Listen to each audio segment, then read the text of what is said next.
Good morning, everybody. I am Dan Frondorf. I am a construction estimator from Cincinnati, Ohio. Like I said earlier, I appreciate the opportunity to be here today. I'm not going to spend a lot of time talking about myself. This, by the way, is an earthwork estimating fundamentals. I think that's the same thing that's printed in the brochure about me, so I'll leave it alone. I am going to take just a second, and why isn't this working?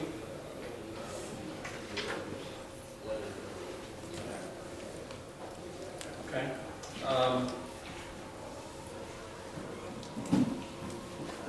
Okay. I may have an AV issue. If this weren't all visible, it would be dazzle you, I'm sure.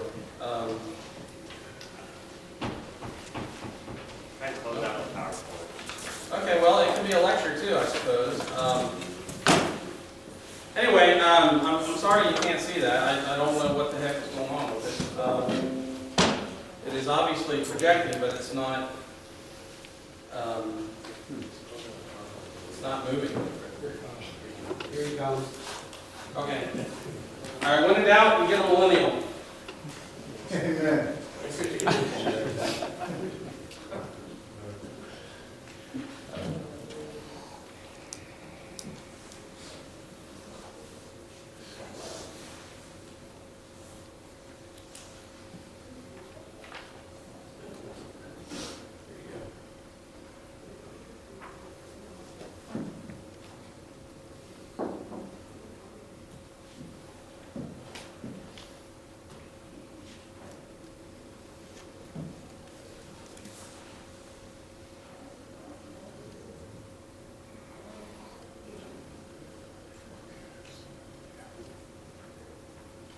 Is it advancing? Yeah. No. Okay. All right. Okay. How about a hand for my buddy Zach?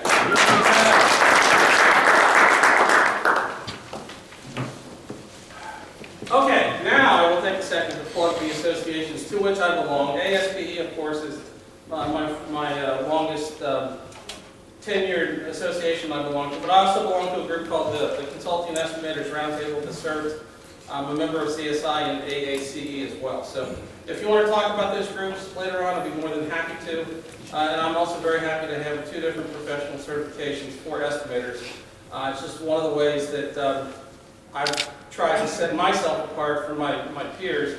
And for me, being self-employed, it's pretty critical to have some credentials. So I'm happy to have those. So. Here's kind of what we're going to talk about today. We're going to just talk about really the fundamental concepts. I'm going to go really fast and cover a lot of ground in 75 minutes. So we're going to probably talk about some things that you want me to elaborate on. So this is kind of a free-form event. It's interactive. If you have a question, just shoot your hand up and I will call on you. I will ask you to tell me your name so I can remember it. And we will go from there. But we're going to talk about just the fundamental concepts. How to quantify earthwork, and then how to do some cost estimates and some of the things that we need to think about. We're going to think about things like soil type and production rates, what kind of equipment to select, what kind of crew sizes we're going to have, and we'll talk about some of those things that go into making those decisions. You heard me say this in the opening out in the, well, actually it was in this room without these walls. But this is my definition of estimating, and I share this every single time. But it is a combination of art and science. And I won't go through it again since I talked about it earlier, but the art part is the hard part. And the science part to me is the math, that's the easy part. It's the math, it's the measuring, it's what the software does for us. So we're going to talk about these different types of things. You know, our work output takes a lot of different forms: budgets, bids, proposals, quotes. We are feeding information to people who are going to make decisions about what to do with those numbers. Sometimes, if you're working for an owner, maybe you're giving them a budget number, they're using that information to make a go, no-go decision.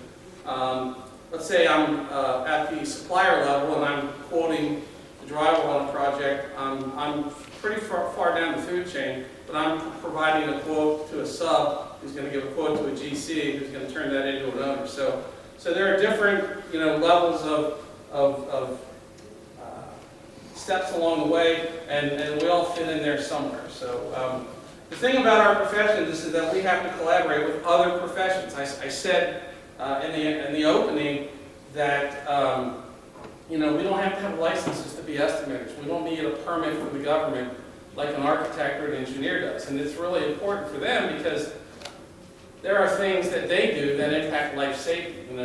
That's why we have building codes and things like that. So, but nobody in this room has to have a license to be an estimator. But who uses the output of architects and engineers more than us? So we have to have some of their same skills, and we have to collaborate with them as we do our work. But we also have to be on the other end of things. We have to understand what's happening in the field. What's going to happen with that pipe that I'm trying to put in the ground, estimate the cost. How is that going to happen? What are the steps that are going to go into that? So when you're putting together your bids, don't ever ignore the advice, the input of the people in the field. Sometimes they have the best knowledge because they've probably done what you're estimating. They've actually done it before, and they can help you make an informed conclusion or decision, and they can certainly help your estimate. So let's jump into the heart of earthwork. Does anybody in the room do any earthwork or any type of civil estimating now? Just a few hands? Okay. I'm going to go over some definitions, and if I'm missing anything, let me know. If you want me to go slow down and go, explain it again, I'll do that. But there are some things that we have to understand first before we can really have a good conversation about earthwork fundamentals. And the biggest, the most frequent plan that we're using are the grading plans. And these are the civil drawings that shows the existing and proposed ground elevations. And our job as the estimator is to calculate the difference between what's there now and what's going to be there, between existing and proposed. So the elevations are shown on the grading plan, like what we call contour lines, or sometimes spot elevations. But a contour line is a line that has the same elevation at every point on that line. So that's kind of an important point. Existing lines are typically shown either lightly or sometimes they're shown dashed. The darker lines tend to be the proposed, or the bolder lines are what's going to be there. So anyway, grading plans will also, the grading plan is usually just the same as the site plan. It's just got the contour information on it. It's got the elevation information on it. So that's a couple of important definitions. A topographic survey is a plat of survey, usually presented in plan format, strong scale, that it not only shows the locations of existing features, but also those ground elevations above mean sea level. And mean sea level is simply an elevation of 0. It's the elevation of the ocean, which, from what I've heard, is changing all the time. So right here in the middle of America, I'd say we're probably 600 or 700 feet above sea level. I don't know. I know a little higher. Yeah, about around here, about 1,000. About 1,000. Okay. Yeah. I'm from Cincinnati, and we have a series of hills around the river valley. The river valley is at 455, and the hill that I live on is at 900. So there's about 400, a little more than 400 feet of relief between those two. So spot elevations will show up on the grading plan. They're just single points. A lot of times you'll see spot elevations where there's going to be a catch basin or a low point or maybe a high point. Maybe something the engineers are trying to put a little drainage feature in there, and they'll grade something to a high point. So that's what a spot elevation is. When we talk about slopes, we can talk about them as a ratio or a percent. So the example that I use, if you have a 3-to-1 slope, that means your slope is going to run 3 feet horizontally for every foot vertical. And I can turn around and put that in a percentage, and that's going to be 33%. That math is pretty simple. We see a lot of 3-to-1 slopes put into jobs, and the main reason 3-to-1, 4-to-1, 5-to-1, those are, you start to get flatter the higher that the first number goes. But a lot of times these sites have to be maintained or mowed, so they try not to make slopes too steep for things that are going to have to be maintained. So anyway, but that's just some of the nomenclature that we use. Any questions about that? Like I said, I'm going to go through this really fast. Okay, cool. Most of our work is going to be spec'd out in CSI divisions 2 and 31. Does anybody remember the days when all civil work was in Division 2? It wasn't that long ago. 1994 is when CSI changed the master format. Does anybody ever still see work spec'd in Division 2? Every once in a while. Yeah, it's not that uncommon.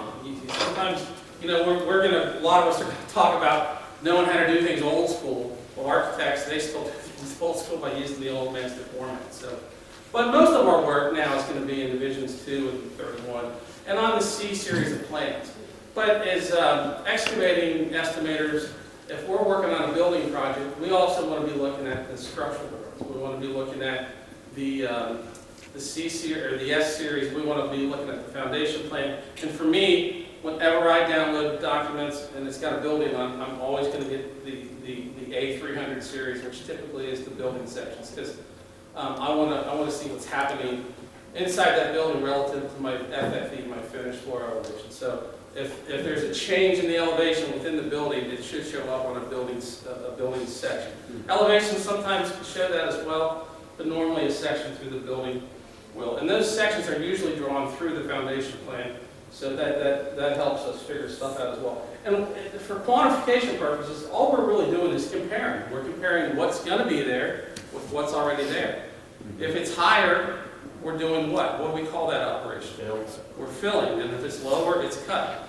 And we're trying to quantify that. So, but we're also, we have to be aware of the fact that when the engineers design the sites, those finished grades, those proposed elevations, those are the finished grades. So that's the top of our pavement.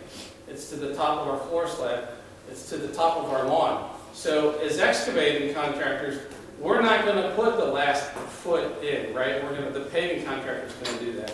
Or maybe the building contractor is going to pour the floor over so many inches of gravel. So we have to know what our pull down is, because we're constructing to that subgrade, not to finished grade.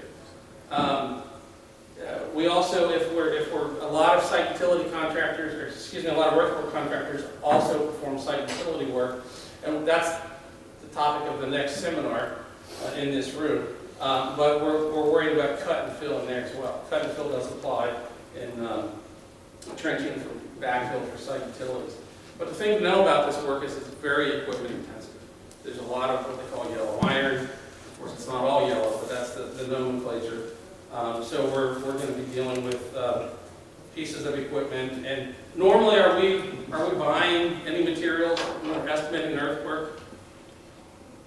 No, the earth itself is our material, but what happens if we don't have enough of it? Well, then we got to buy it. So we're either buying fill, we're gonna either buy fill dirt, or we're gonna buy gravel. Maybe your fill is real thin, and it doesn't make sense to buy dirt. You could probably put it in a lot faster if you just buy a granular product and use that for fill if the specs will allow it. So sometimes we do have material costs. So. Again, we're going to be dealing mostly with the grading plan. Sometimes we're going to use the other sheets as well, plan profiles, cross sections. Does anybody in the room work for a roadway contractor? A lot of roadway designs, the cut and fill is shown in a cross-sectional format. Anything that's long and skinny, like a utility or a roadway, normally the engineers will provide cross sections for that to give you an idea of what the cut and fill is going to look like along that alignment. So every so many stations, which is a full 100 feet, they'll have, it might be every 50 feet or every 100 feet, there'll be a cross-section through that, and it'll plot the proposed elevations against the existing. And you can, for me, that's how I really learned how to do takeoffs, was doing it in cross-sections, because it's so visual. You can really see what's cut and what's filled. So that helps with the whole visualization concept. But there are other things that we need to think about as well as we go through the process. We want to concern ourselves with what to do with what we're digging up. You know, are we going to have too much dirt? Are we going to have dirt left over? Ideally, every project would be what we call balanced. The cut equals the fill, so that we're not trucking anything off and we're not bringing anything in. And you all know what happens when you put something on a truck and send it down the road. The price goes up because that's expensive. So you have to ask yourself questions. Do we need the cut for fill? You know, is there enough of it? Is it suitable? Maybe the geotech report says, yeah, you got a lot of cut, but none of it's suitable for fill. It might be well, in the Midwest, we have something called fat clay, which is highly expansive. So if it gets wet or exposed to the elements, it changes its volume. And engineers don't like to see that within the top 2-3 feet under a roadway or a building pad. So the cut that we generate might not be suitable for fill. We're going to talk about geotech reports in a little bit, but that's a good source of information. We have to deal with something called shrink and swell. And I'll cover this a little more in depth in just a little bit. But when we dig that naturally compacted earth out of the ground, it's going to change in volume. And the degree to which it does that depends on what type of soil it is. So these are all things we have to think. It's just another responsibility for the earthwork estimator. You have to be a bit of a geologist to understand the soil properties and things that are going to happen. A lot of times there are unexpected conditions, things pop up. This industry is really weather dependent, and there's probably not a lot of earthwork going on at this time of year in the Midwest and in this part of the country. But once about April gets here, you'll really start to see the dirt move. It's very seasonal. And there's a lot of potentials for surprises because we're digging in the ground, and despite our best efforts to find out what's underground already, we don't always know. So that could be anything from some sort of an existing utility or an old building foundation or anything. So hopefully the geotech report will have discovered that. My favorite thing is running into the remnants of old buildings. And I see this a lot, especially in the inner city in Cincinnati. Contractors will start digging and they'll run into a bunch of building debris. Because back in the day, how did they demolish buildings? They just knocked them over by hand and they pushed them in the basement and they filled it up with dirt and they just left all that stuff there. And then several years later, when somebody else comes to build something else, you've got to deal with that. About 10 or 12 years ago, Cincinnati Public Schools rebuilt every single school or rehabbed every single school. It was several $1 billion.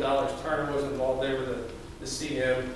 But the big thing for change orders on those projects were unforeseen conditions on the excavation because they ran into a lot of stuff. And most of those schools were built on the same sites as the existing schools. So they would knock the building down, and in the course of prepping the site, they would find the remnants of something else. So that was a good time for excavators. They got a lot of change orders off of that. We'll talk a little bit about site utility work, but I'll save most of this discussion for the next time. You're going to find that work spec'd in Division 33, also in the C series of plans. And there we're dealing with things like stormwater and sanitary sewer, water, natural gas, and then the non-wet utilities, duct banks and telecom duct banks and things like that. We have to think about pipe displacement and backfill types when we talk about that. So I'm not going to speak too much about that right now because I'm going to concentrate on earthwork. I'm going to mention estimating pavements and landscapes because they kind of overlap with earthwork. This is the work you're going to find in Division 32, also on the C series of plans. I said earlier about a grading plan. The grading plan is really just a site plan with the elevation information on it.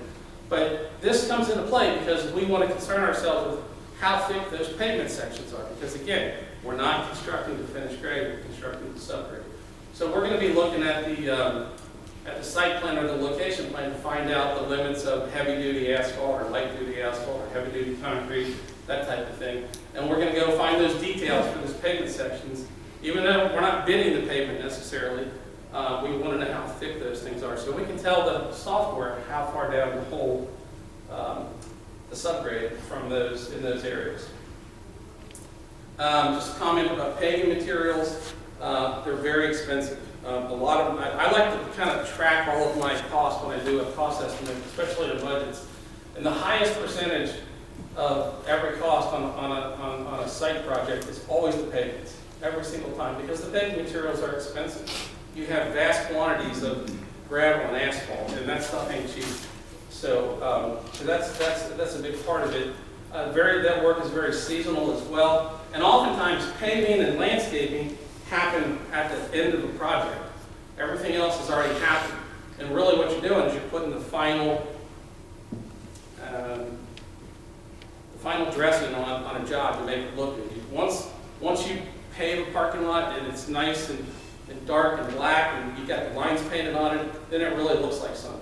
And once the trees get planted and the grass gets growing, that site starts to look like not so much a construction site anymore, it looks like a real site. So a lot of times, this work is happening towards the end of the job. But that also means there's always going to be conflicts between those trades and the trades that are still working on there. I used to work for a paving contractor, and the biggest quibble we always had was if we were paving up against the building, it seemed like the masons left a mess every single time. And landscapers will find this as well. So when the masons are up there setting their brick and their block, all of their waste, all of their spare stuff, it just goes on the ground. And something's going to go on the ground. It's either going to be landscaping or blacktop or concrete. So we were always fighting with the mason contractors, it seemed like, to get them to come back and clean up the mess that they left. And usually it was a lot faster just to do it yourself.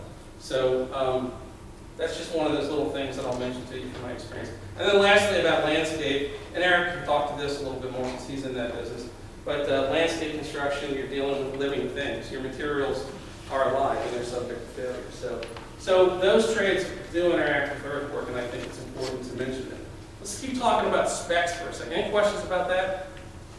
Again, I'm going through this super fast because this is normally a 4-hour presentation. So, but anyway, I talked about the spec sections that we're primarily concerned with, 31, 32, 33. But we also cannot ignore what I call the front-end documents, divisions 0 and 1, because that's where all the guts that apply to everybody in the job, that's where those live. You might find schedule dates up there, milestones. You're going to find prevailing wage rates if they're required. You're going to find information about liquidated damages if they apply on the job. And those are going to apply to everybody. So now the GC is going to be the one that gets hit with liquidated damages, but you can bet your bottom dollar the GCs are going to turn around and come back after the subs that caused the delay.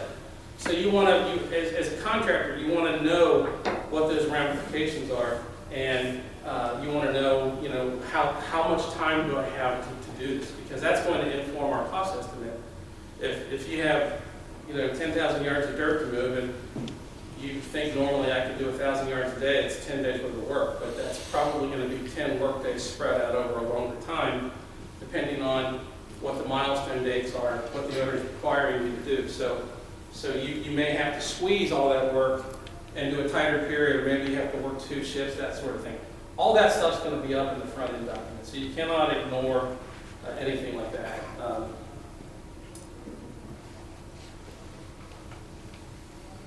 In Divs 31 and 33, you're going to find information about how to do the job. We all know that every spec section has 3 parts. The first part is a general part where they give definitions and describe the work. The second part is where they spec the materials, where they say you have to use ABC brand drywall, or you have to use this nursery for trees, or you have to use a certain brand of pipe or whatever.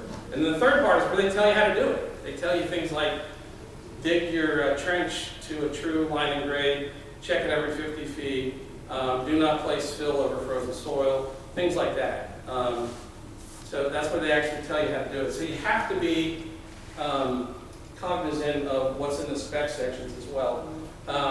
It's not unusual for specs also to be on plan sheets in addition to in the book. And sometimes I see division 31, 32, 33 specs, nothing but on the plan sheets, and it's not even in the book.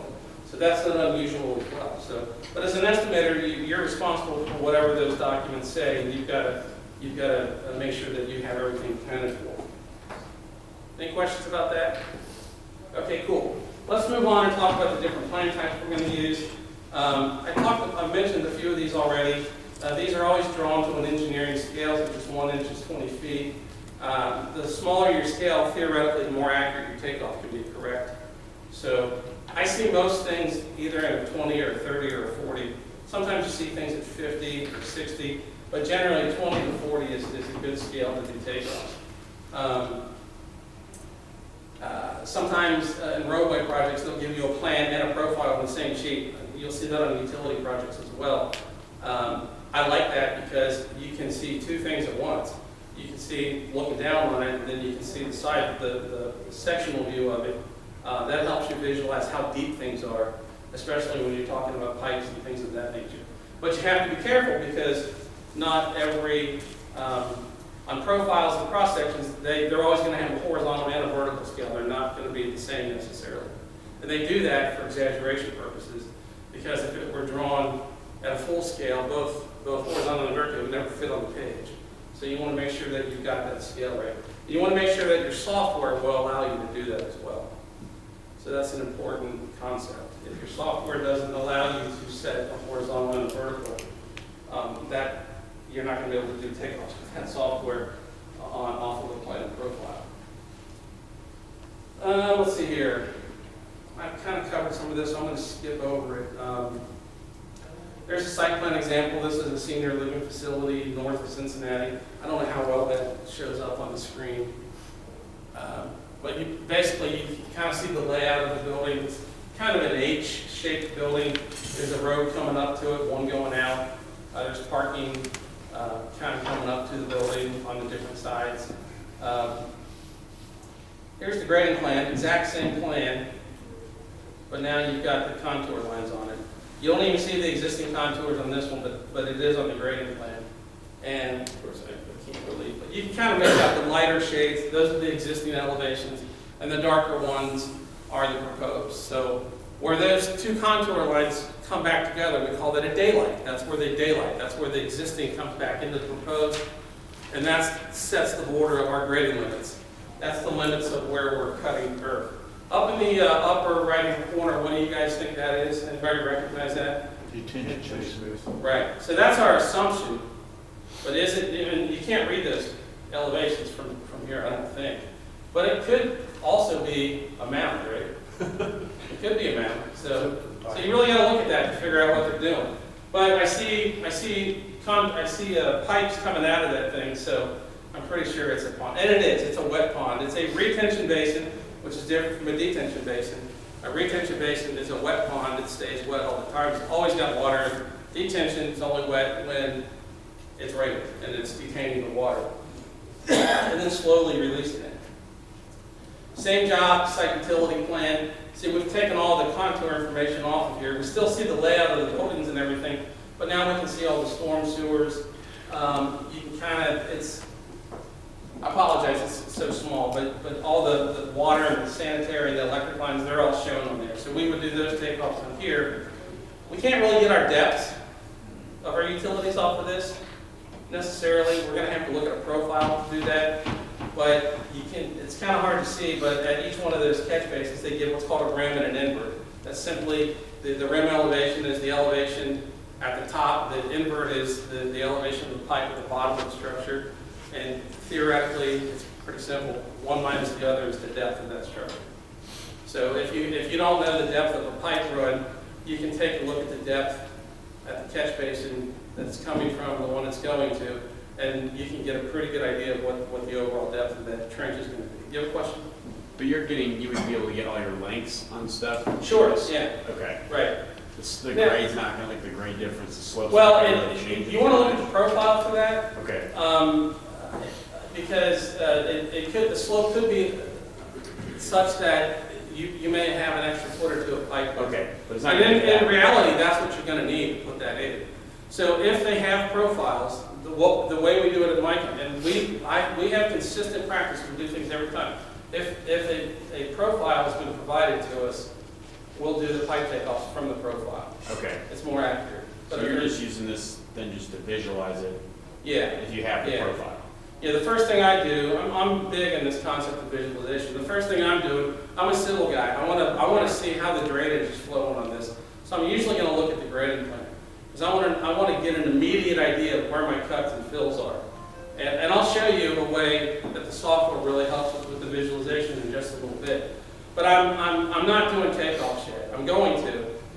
And I'm going to use my technology to do my takeoffs. But I'm going to go old school and have a set of paper plans to look at. And hopefully, I wrote an article for DCD, hopefully it's going to be in next month's edition. It's called In Defense of Paper. And it's kind of an anti-technology article, but it's really not about that. It's really about just kind of being an homage to the old school ways of doing things. Because if you can't do something the old school way, you're never going to understand how the computer is doing it a million times faster all at one time. So for me, I like hovering over a set of paper documents and letting my peripheral vision is my friend. It lets me understand how the job is going to go. Now, that doesn't really help me do the takeoffs, but it helps me discuss the job with my client, whether it's a construction manager or a subcontractor. I want to be able to say, well, yeah, it looks like everything's drained up to that corner pond, and there's an outlet there. Hey, it looks like, you know, your final tap in where the outlet comes out is 13 or 14 feet deep. Just, you can get some good solid information off of this just to have a feel for what the job is like. That all goes to that visualization concept. And then here are some profiles. And again, I apologize that you can't see these very well, but most of these are storm profiles. These are all storm profiles. Is there another? I don't have another sheet of sanitary profiles. But you can kind of see that the, let's just look at the uppermost one. The existing ground elevation is kind of shown lighter up there. And then the proposed is that dark. You can see the structures rise up to that finished elevation. And if that were all legible right now, you can see there's a rim and an invert on there. I could actually measure that with a scale. I could take a scale and get that depth. I can also read the rim and the invert and get the depth as well. Mel? When you do your takeoff and you figure out your depths of trench and fill, on your upper profile, it looks like you're going to cut the site before you put utilities. Right. Okay, so you're not digging as Right. deep. Do you also take into consideration, should you have a major fill and your utilities are in your fill? Yeah, and this is something and this is, and Mel's kind of taking the bait here. We stumbled across the art of estimating. Anybody can, any of you can measure these pipes, even with very little experience. I can teach you in 2 minutes how to measure these pipes.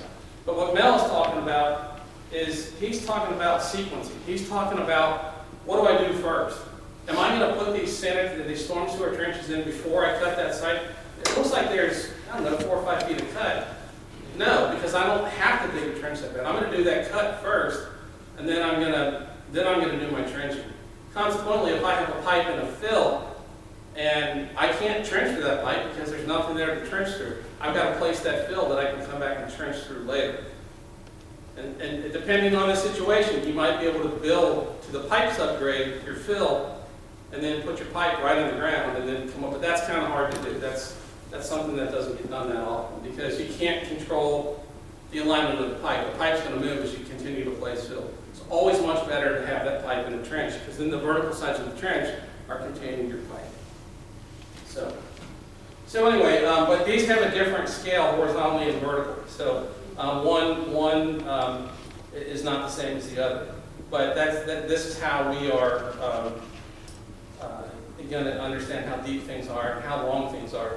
If I could do a dirt takeoff. It's just profiles are really nothing but horizontal cross sections. I could do a dirt takeoff of this.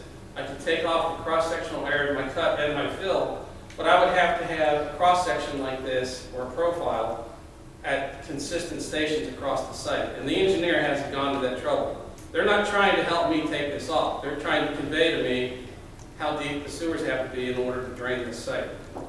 And that's okay, because we've got another way to do the earthwork takeoffs. And then here's the plan and profile. This is from a roadway project in Cincinnati, where the upper part of the drawing is the plan view, and the lower part is the profile. And they are lined up with each other. So station whatever up here is the same as station whatever down here. And I can see, it might be kind of hard to see, but I can see my existing utilities and I can see my proposed. And if I have to cross something, that's another thing that a profile is good for. If there's an existing utility, I know about where I'm going to have to encounter. Because what happens when we're digging a trench and we run into something that we know is there and it's a live utility, we're going to slow down and we're going to get within maybe a foot of that, and then I'm going to have somebody jump in that trench with a shovel and hand dig and expose that pipe before the operator takes another shot. Because that next scoop might have the pipe with it. Has anybody ever dug up a gas line or punctured a gas line or been involved in a job? Yeah. Yeah, that's that can be a big deal. And in a neighborhood like this is a street reconstruction, and this street was built in the 50s originally. And here's how they put subdivisions in Hamilton County, Ohio. They would put the gas mains right on top of the subgrade. They pour the concrete right over it. So it's very typical for gas lines going into a house to be maybe a foot deep. So in a lot of these reconstructions, you will often dig up gas service lines just when you're doing the removal, the demolition. You haven't even started digging it. You're just digging off the pavement and you're running into a gas line.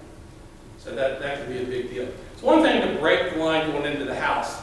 It's actually a pretty simple fix. But if you pull it out of the main, that's a totally different story. It's completely different if you pull it out of the main. So anyway, I'm going through this really fast, but we're looking at things in different ways here. We're looking at things horizontally and vertically. And a lot of this really applies to utility work, but it does apply to earthwork as well. So I'm going to move away from takeoffs for a second. We're going to get back into it just a little bit. But there's two things that I think are kind of wild cards about earthwork in construction and estimating. And the first one is the 3 dimensions. You know, it's easy to take off the drywall or the acoustical ceilings in this room. It's so many feet this way, it's so many feet that way. It's 100 by 20, it's 2,000 square feet. That math is easy.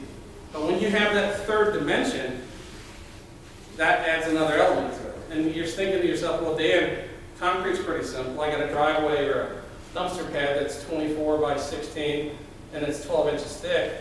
I can do that. Yeah, but that's where the 3rd dimension is consistent throughout the area. It's where it's inconsistent, that's what throws people for a loop. Is where that existing elevation and therefore your 3rd dimension is changing everywhere. That's where it gets tough. And earthwork estimating is not for everybody. It's kind of a hard thing to wrap your head around. And I'm not saying I'm great at it, but I've been doing it for 21 years. And when I had this teacher at Cincinnati State College, or it was called Cincinnati Technical College when I went there, but it was a route surveying class. And she didn't even, this woman's name was Lydia, and she didn't even know it, but she was teaching me how to do takeoffs, because the way she explained stationing and the way she showed a profile, it just clicked in my head. I can get the cross-sectional area of this thing, even if that existing ground level, which is my 3rd elevation, even if that's constantly changing. I could make a triangle out of it, or I could make some other measurable shape out of it, and then I've got it. So that's kind of where I learned how to do it, and it always stuck with me for some reason. So, and then the other thing is that there's that element of the unknown, that, the true wild card. What's under that ground? What's going to be there? What am I going to dig up? So when we talk about earthwork, we're talking about the cubic yard, and I think this 3rd dimension is, like I said, it makes earthwork a lot different because it's pretty easy to take off the what is this called, chair rail, these wood things up along the wall. That's a linear footing. That's pretty simple.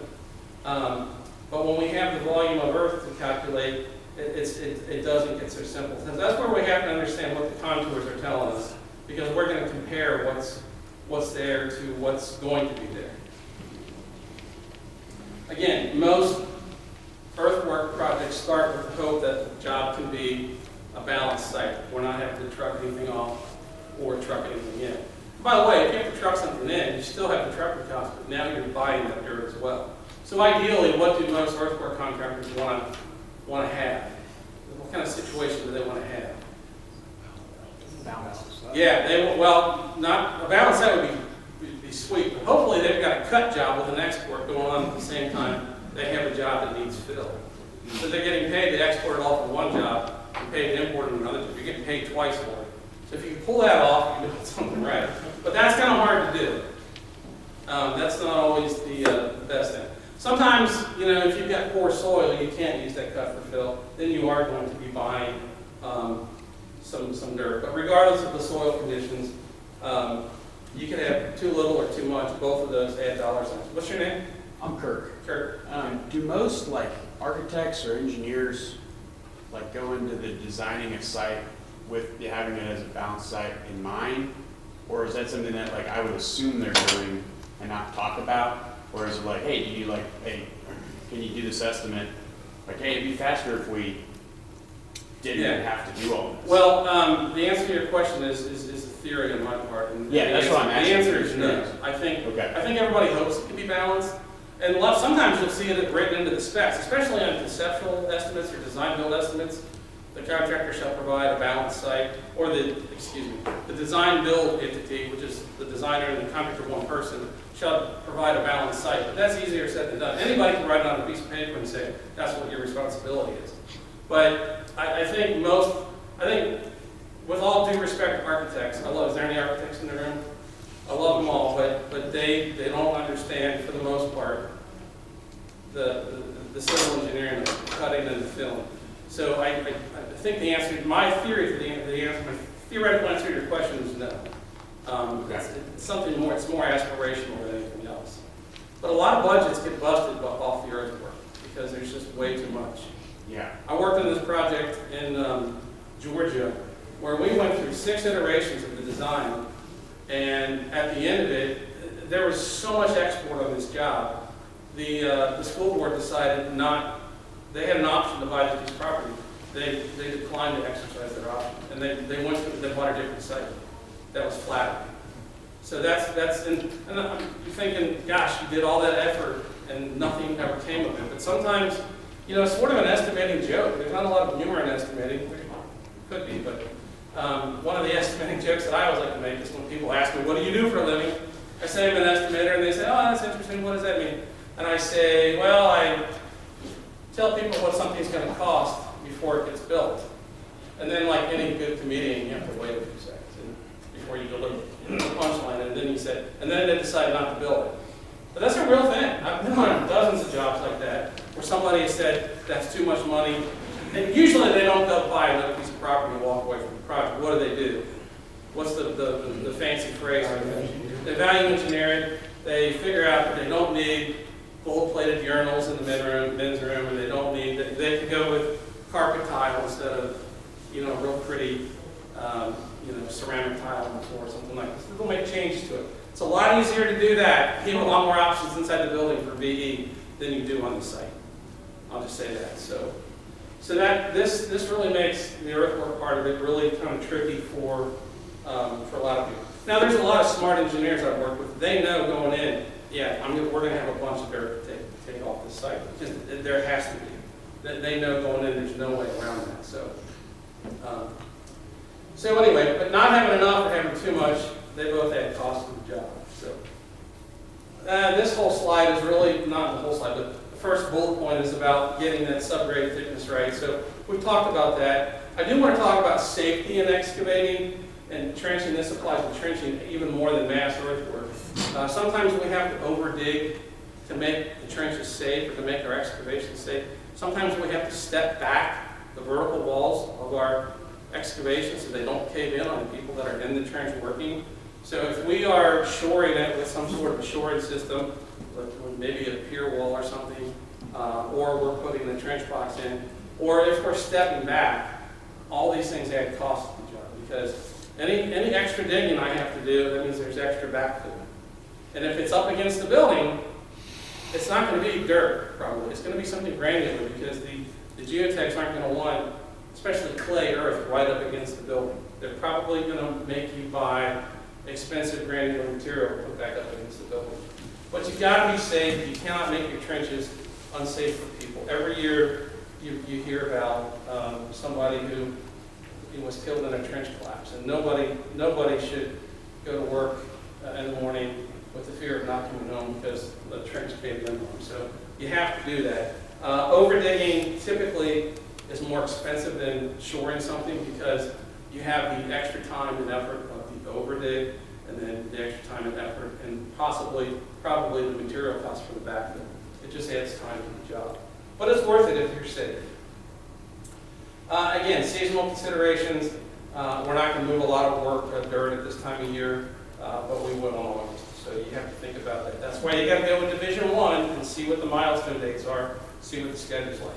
We're going to talk about shrink and swell in just a little bit. How long is this class going to take? 10:30? Okay, we got a half hour. Okay. And we're always going to deal with something that's unaccounted for.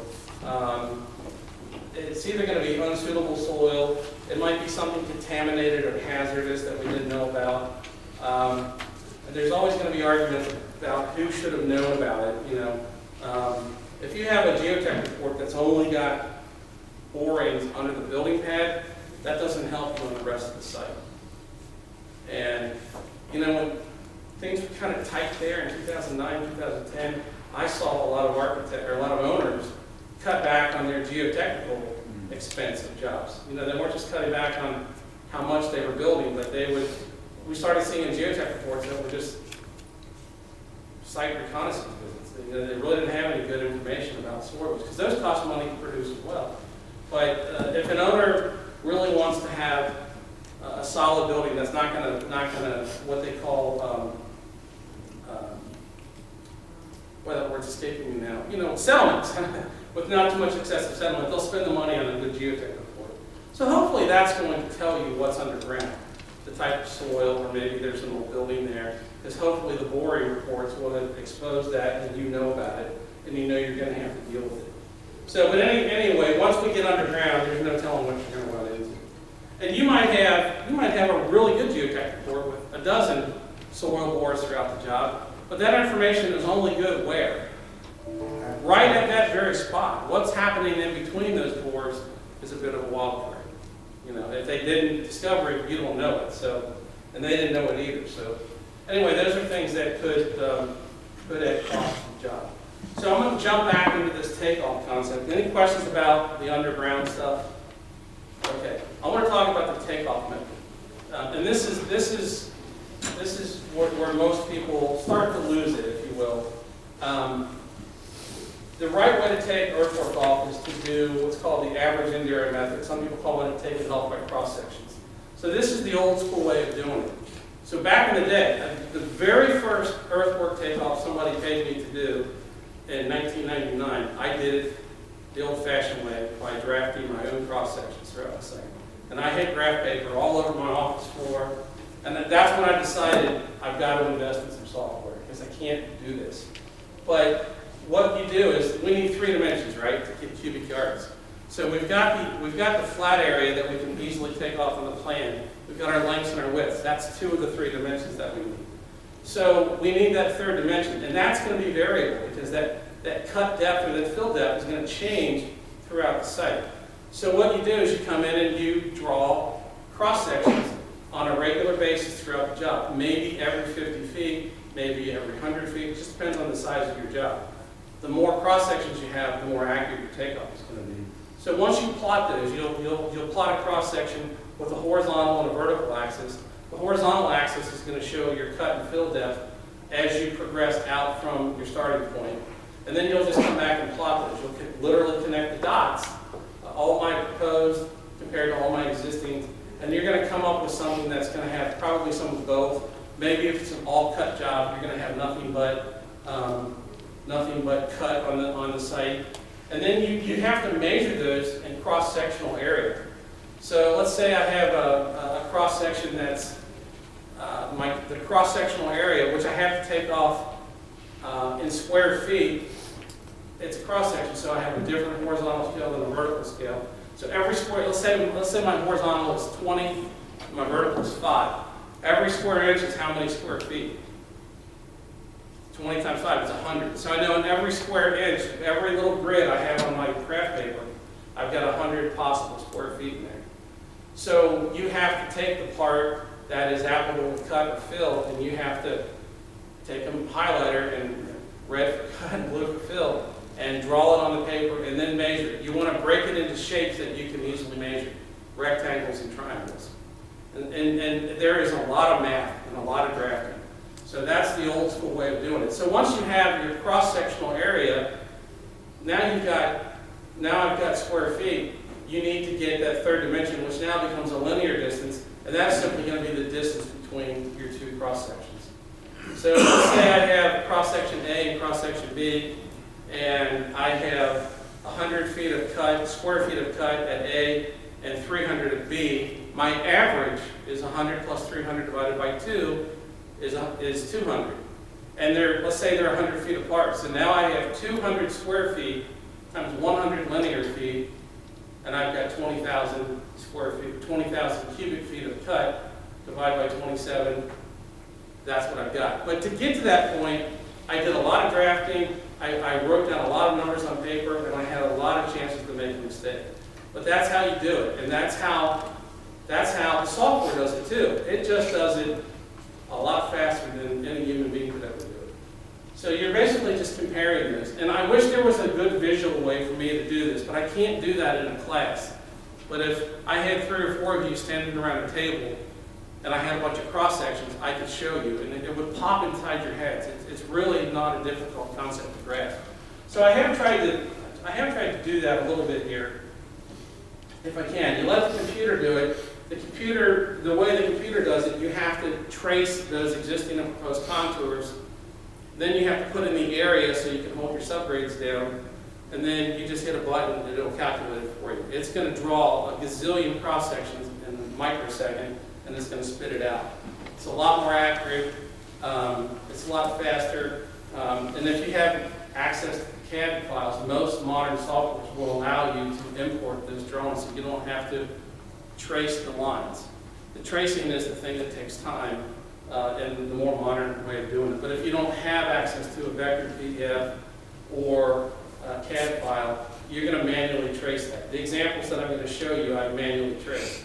But I've gotten pretty proficient at it. It didn't take that much time. So anyway, if you do it on the computer, it takes into account your stripping depth. Let's say I'm stripping pavement or topsoil off the job. I've read the geotech report. I know how far down to tell the computer to hold my existing subgrade to my proposed, and it's going to do all the math for me. So that's the computer is doing it the old school way, but it's critically important to understand what the old school way is to know how your computer is doing it. If you learn to use the software without understanding the cross-section or average interior method that's underneath all of that, you're not really an earthwork estimator. You're just a computer guy or gal, a computer tech.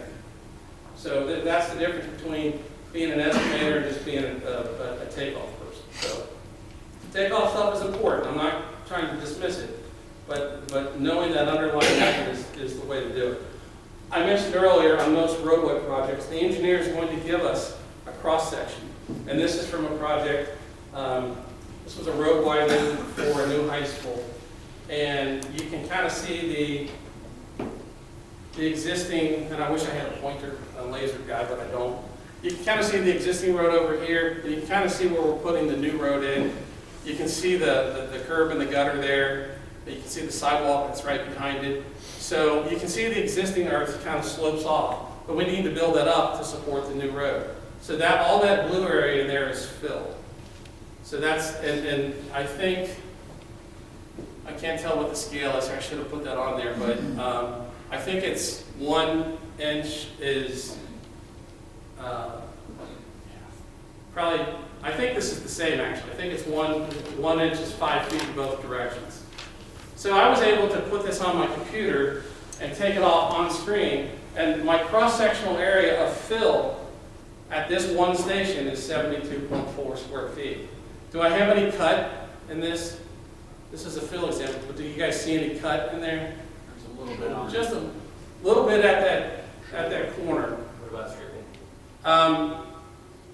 This way doesn't really let you take stripping into account. This is not the earthwork software. This is just a 1 or 2 dimension. This is something called, does anybody use Stack? Stack is the software that I use. Stack is just it's a 1 or 2 dimensional takeoff tool. And I can do it in Stack because my horizontal and verticals are the same. Stack doesn't let you set different scales. So no, what I do for that is I'll take the overall area of my new pavement, and then I'm going to go in, and this has got my stripping in it. So I'm going to go in and I'm going to manually calculate the square footage of my widening area times 6 inches. I'm going to back that out of my cut and say that's topsoil, if it was. In this case, it was a mix of topsoil and existing driveways. So I'll have a square footage of both of those things that I can back out of my overall cut or my overall fill. But this is a lot faster than doing this by hand. If I had to do this by hand, I see 2 triangles out of there, and maybe a little piece of a rectangle. And I have done that, and I think I came up with 71 something square feet doing it manually. But this is an example of one way to do the takeoff. So, and you can see that our fill is placed to the bottom of the new pavement. We're not going all the way to the top, because I'm only placing fill to the bottom of the pavement or the top of the subgrade. And this is at station 106 plus 50. The stations were every 50 feet. So let's say at 107, I had 107 plus 00. That's 107 feet. 107 times 100 from the starting point of my baseline, plus 50 feet. So it will be, this example would be 106 stations at 100 feet is what, 10,650 feet from wherever my baseline starts. Up to my next one, let's say it's another 50 feet. I would do the same thing, and let's just say I got another 72. My average would be about 72, and then my average between those two stations is where I'm taking off the dirt, would be the 72 times the 50. Square feet times linear feet is cubic feet. It's kind of hard to express visually. But maybe this next thing will help you. This is something from my earthwork takeoff. This is another, it's not the same job as the sample plans or the one I just showed you. But this is another senior living facility. Is anybody seeing like just a really big uptick in the construction of senior living facilities? Man, they're everywhere. 5 years ago, it was medical office buildings. Now it's senior living facilities. So I guess the goal is to get them healthy and give them a place to live. Next one's going to be Great Lawrence. Cemetery. Okay. See, there is, what's your name? Trey. See, Trey's the funny guy in the room. So that's good. I like that. Put a little star next to your name. So now, this is a little more conventional takeoff. You can see on this site, this is a section through this site. And you can kind of see the building, and it's got a couple of different wings to it. The red lines are my existing elevations, my existing contours, and the blue lines are my proposed. I've got another detention pond over here, and when I go through the cross-section, you can really see that pond. That's a big cut, right? My red is existing and my blue is proposed, so my red is way above my blue, so I got a big hole to dig right there. And that's where probably most of my fill is going to come from on this job site. But then as I get out of the pond and I move across the parking lot into the building, you see that big flat spot at 878? That's my finished floor elevation. My finished floor elevation less 10 inches, which was the thickness of the pavement at this site. And then it goes back down to nothing. It daylights on the other end. There's actually a little bit of a ditch over there, and you can kind of see that ditch on the far right side of the profile, of the cross section. But if you look down here, and hopefully everybody can see this, it gives me an area of square foot of cut and an area of square foot of fill. And on this one, they're about the same. So right at this particular cross section, theoretically, if the whole site was like this, I'd have a balanced site. But it's telling me the square footage of my cut and my fill if I need to know that. And I have done it in such a way where I've drawn cross sections at a consistent place across the site, and I've checked it manually, and the computer's pretty accurate. So I trust the software to do that. But this also helps with visualization. And the contractor client that I did this for, they love this. They'll print these out and they'll laminate them and give them to their superintendents, and they'll go out in the field, and it helps them visualize where their cuts and their fills are going to be. And I think on this job, I think I gave them just 3 cross sections because they were bidding it at the time. They ended up getting this job. But I've got another one here a little bit further down on the job site. And now my big cut on the left side is a ditch that drains the site that goes into the pond. And I'm going through the parking lot. I'm not through the building anymore, but you can kind of see my entire parking lot on that side is going to be in fill for the most part. So again, it gives me the square footage of my cut and my fill. And if I wanted to get the cut or fill between those two, I would take those averages and multiply by the distance between them. The distance between this one and this one. So that other one was through the pond. And I printed these at different size to make things visible. But that horizontal distance between this one and that would be my third dimension right there.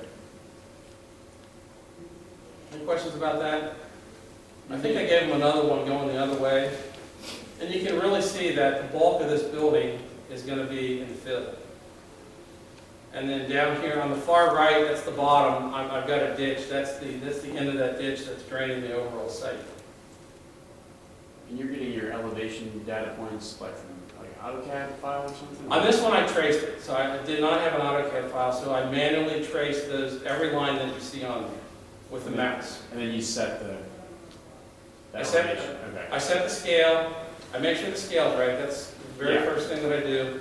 Then I put in all the existing elevations, and my process is existing elevations, then proposed areas. I put my parking lots, my building pads in.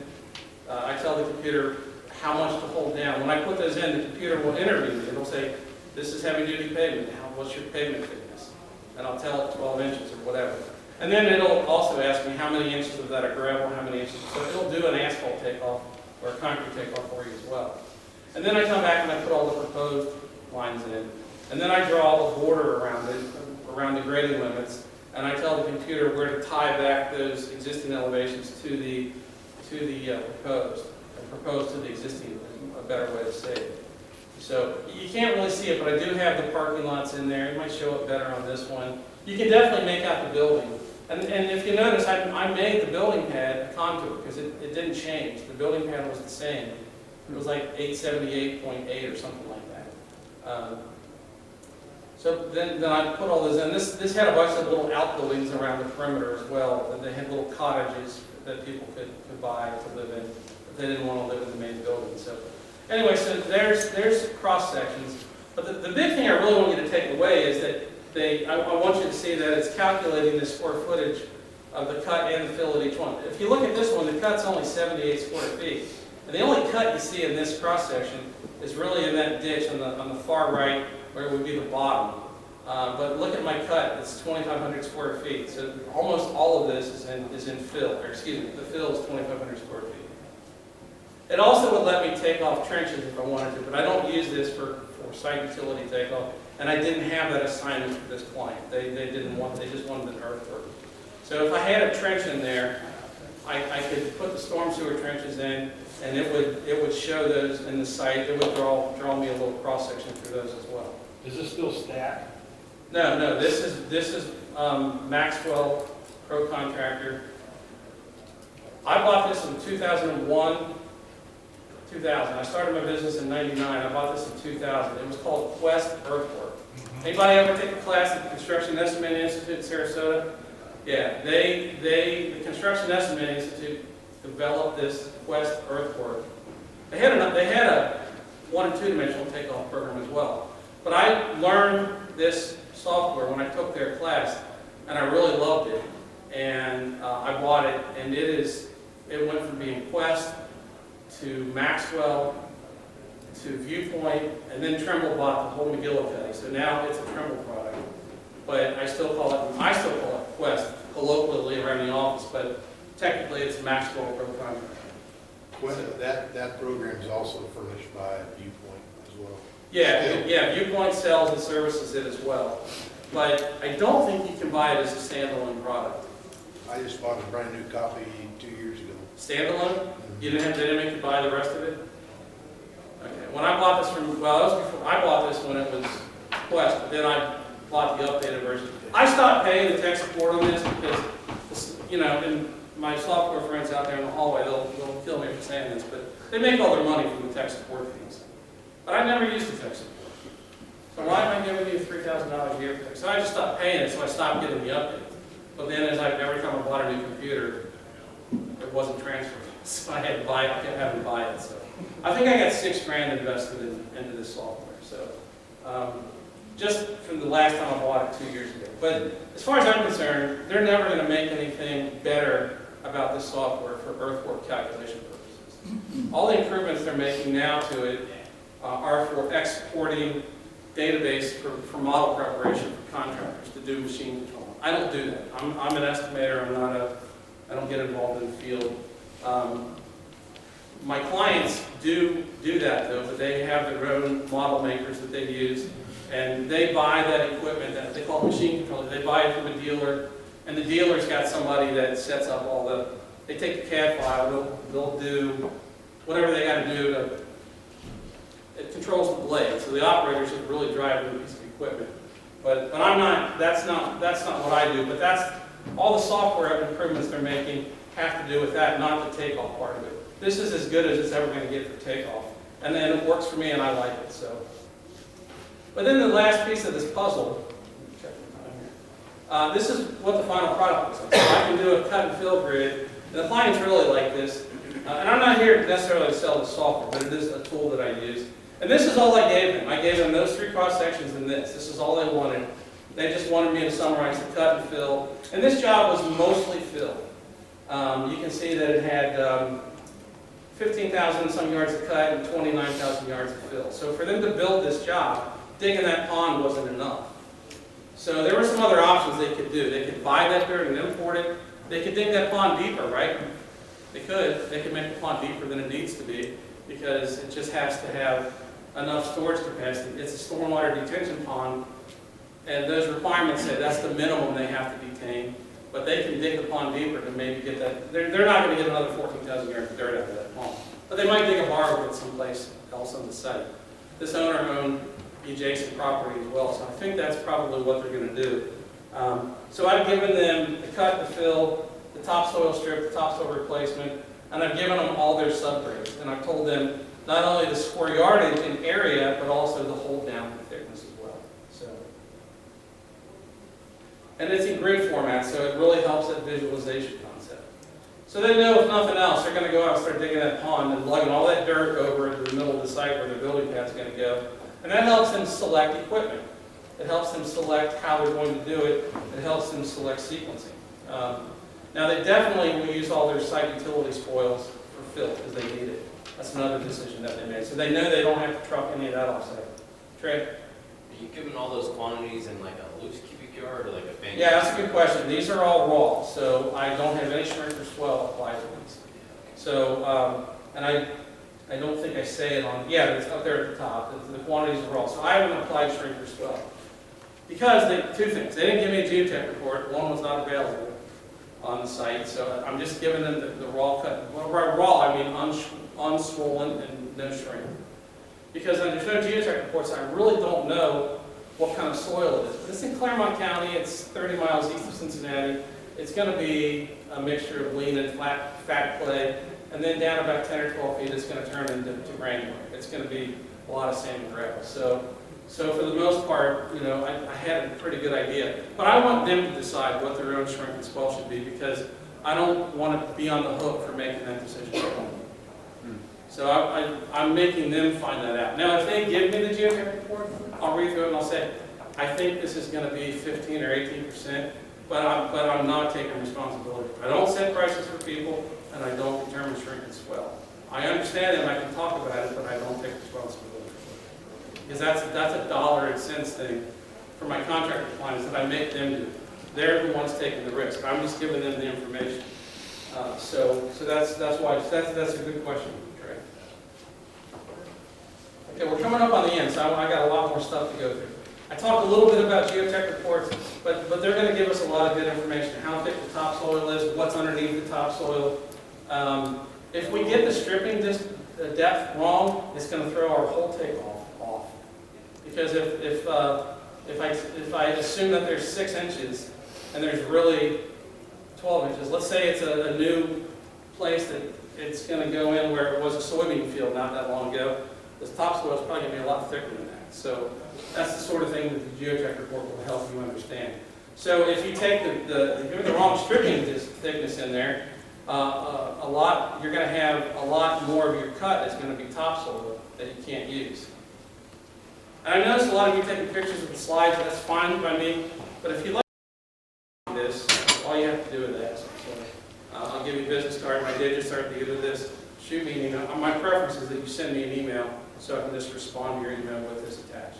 So I don't have a problem with that at all. The geotech reports are going to help us identify poor soils. It'll tell us what we may have to do to modify or stabilize that soil. We may have to mix lime or Portland cement in. We may have to use some sort of geotextile fabric. So hopefully it's going to give us some ideas. And hopefully the engineer will have read the report and they will have designed the job with some of those things in mind. I do want to talk about shrink or swell for just a minute. And the best way to do that is to do this visually.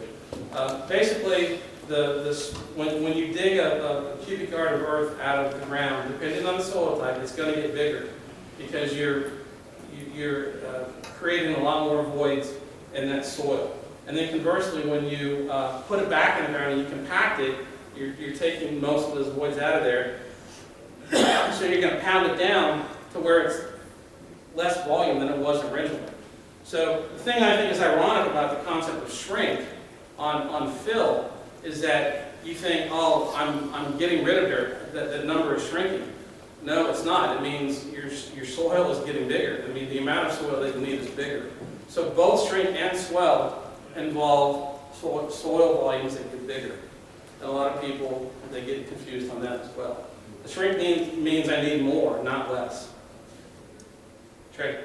One thing we always discuss and we always argue about is, do you account for the swell when you're moving the dirt on site from point A to point B? Or is that something you just kind of let ride? It really depends. For cost, not It really depends on the size of the job. If it's a really big site, you're probably going to take that into consideration. But if it's a small site like that senior living facility, probably not. just kind of let it ride. Yeah, I think this particular client would just let that ride. They would say that's going to come out in the wash. But if it's a big enough job, that could make a difference. It's big, depending on how you're moving that dirt, it's going to depend on how many scraper loads that is, or EP loads. Yeah, The bottom line is it's all come down to dollars. So. Right, yeah, we're going to talk about equipment selection in just a minute. So I've got some visuals up here. We have a measured cubic yard, or what some people call it a loose cubic yard. That's the undisturbed earth in the bank. It'll have a natural density and a natural weight per cubic yard. But once I disturb it and I dig it up out of the ground, now it's going to get bigger. This is a 40% swell, so that's unusual for clay. It's not unusual for rock.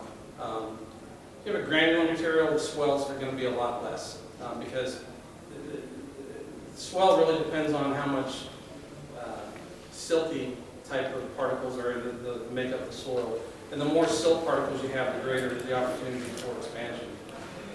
Then again, if I'm putting it back in the ground, I'm going to beat it down to where that cubic yard is. I've compacted it now, and I need to have more soil in there to make up that same cubic yard. It still weighs the same, that amount of soil, but I need more of it to get to where I got to go. And we're actually out of time. We talked a little bit about earthwork and shoring and sheeting and bracing and things like that. I've got some pictures here.